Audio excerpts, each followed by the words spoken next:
honestly, I'm not ready for 2020. Hello again team, it's Jess or JashiiCorrin and welcome back for another video. As the title likely suggests, today I'm going to be taking you through my setup for my 2020 bullet journal. Before we jump in though, just a little bit of context.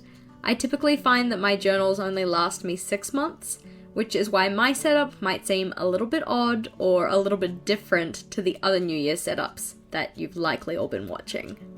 Typically before I release a video of my new journal setup, I do a video of how I've planned the pages. But with Vlogmas going on at the moment, and me wanting to get a 2020 Power Sheets video up for you guys this month too, along with my January plan with me, and just the fact that I've shown you guys the full process about 3 times now, hashtag links are in the description box, I figured I'd just include a brief overview of that in today's video for anybody that was curious. So over to my current bullet journal. So pretty soon after I set up this Dingbats journal, which I've been using since mid-year, I made this page which I simply titled My Next Bujo. This was just a space that I could jot down any of my thoughts as I used this one. So just if I saw any inspiration, or had any ideas of how I wanted to set up or use my next journal. About a month ago I added the section called Pages to Include, where I could note down the layouts that I knew I wanted to have, and also in a couple of cases, write down how I wanted them to look.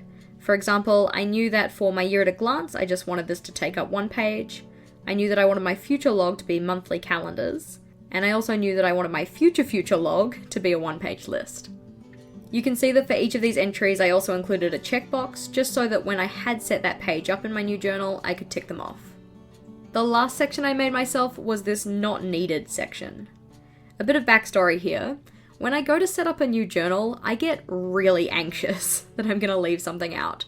So, to remedy that, I watch heaps and heaps of YouTube videos about new journal setups. Whether they be from 2020, or from mid-year, or even going back as far as like 2016, 2017 setups. I really love collecting new ideas and trying new things.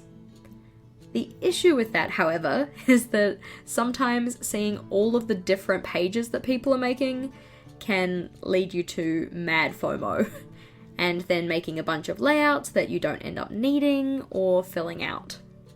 I wanted to make sure that the layouts I'm including in my new journal were actually going to be things that I needed, weren't double ups, and were going to add value in some way.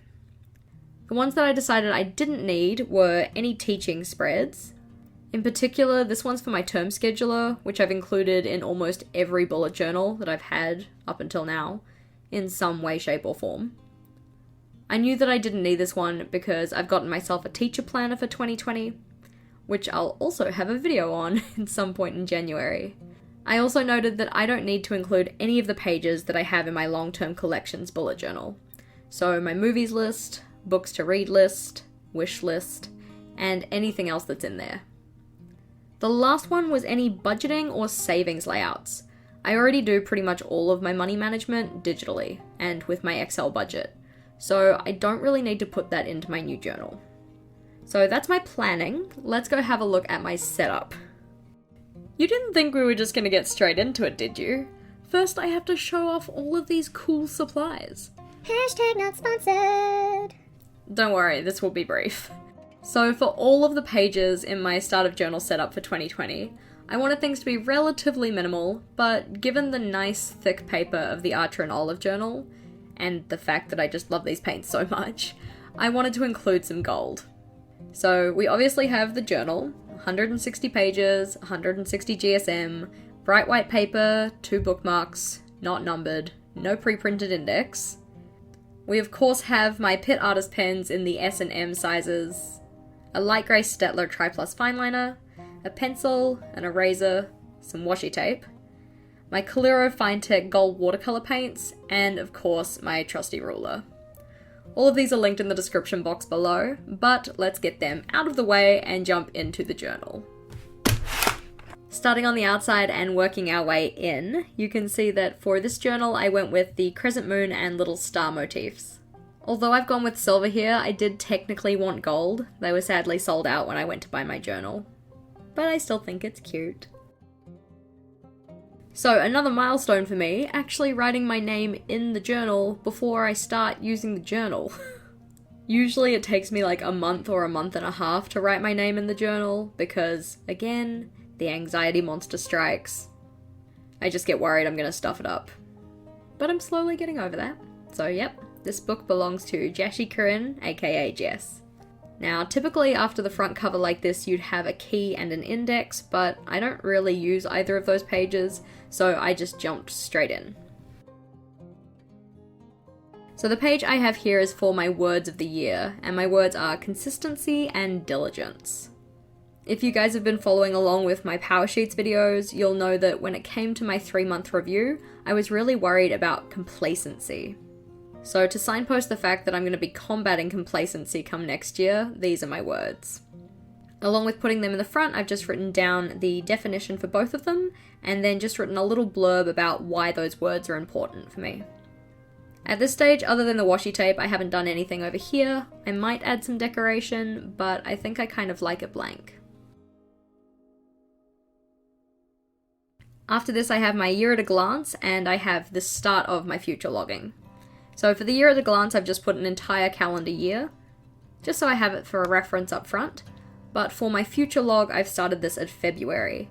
I've talked about it before, but I don't like to put a January log in my future log, because January is going to be the first month that I'm actually using the journal. It doesn't really seem useful to have a calendar in here for January, and then right after my initial setup have January. If I needed to write anything down for January, I'd just write it in January.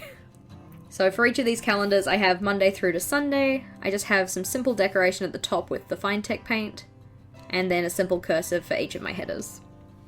Each of these little boxes are 5 by 5 squares, so not hugely big, but I also don't intend on having too many things written in here, so I shouldn't be too pinched for space.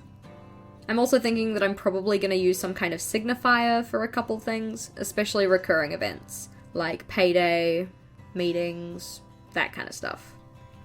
So February, March and April just done in the same way. May, June. And then we get to the future log, or the etc. page. So for this one, I've just put down the initial for each month of the year. E is just for etc., so any dates that come outside of that range, and then a space to write down my plans.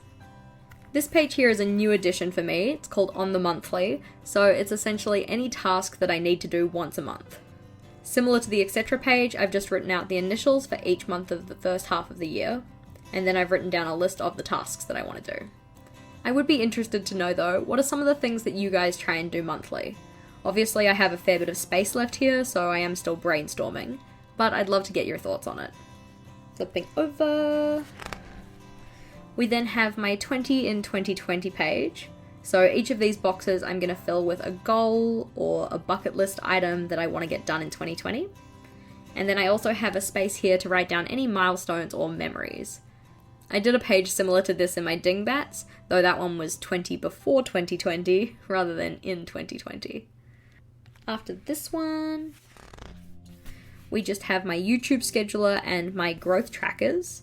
So for this one, I've just written out all of my weekly plant with me's that I already know are going to happen on the Thursdays of every week. And then I've got spaces there to write down any of my Sunday videos.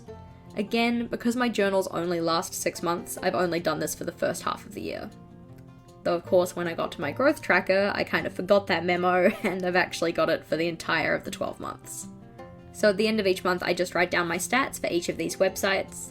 The O just means what was my starting number, and the T just means what is my total change.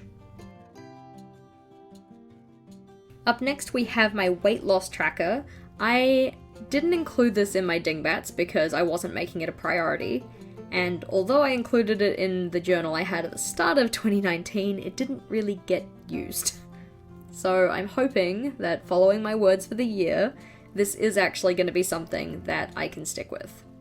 Over here, another new page for myself is a weekly review task list.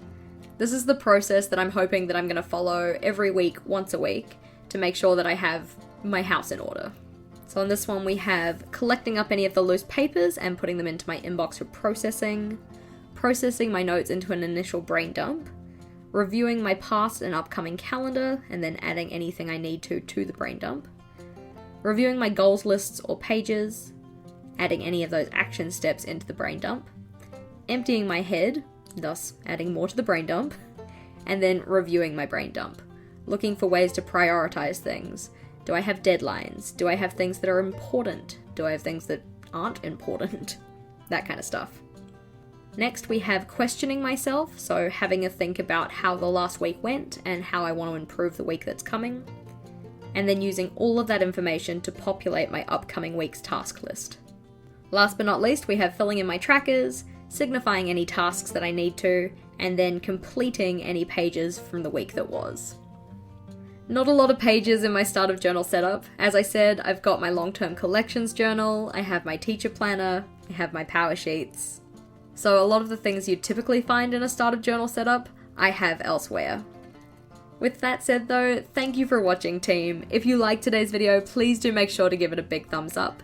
And if you wanted to see more from me, feel free to go check out one of my other videos. Until next time, bye!